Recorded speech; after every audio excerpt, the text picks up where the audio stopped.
O'r anrhegion i'r addurniadau i'r cracyrs dolig, ydy mae'r amser yma'r flwyddyn yn un cyffrous iawn.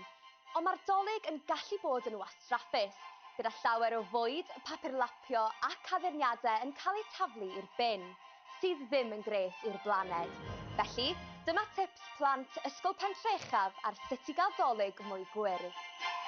Dewiswch advent calendar y gallwch ei ail ddefnyddio. Wrth wneud hyn, gallwch chi lenwi'r bylchau gyda fferins eich hun. Defnyddiwch oliadau LED ar eich coesau Nadolig. Maen nhw'n defnyddio llai o egni.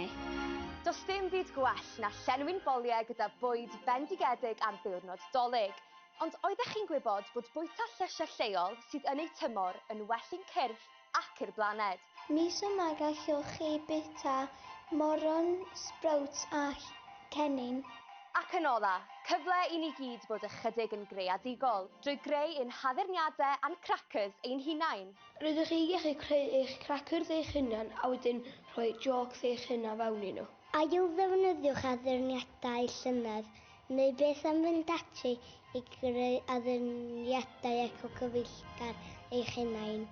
A dyna ni, digonedd o dips ar sut i gael Nadolig eco-gyfeillgar. A disgyblion Pentreuchaf yn helpu i achub y blaned drwy rannu'r neges.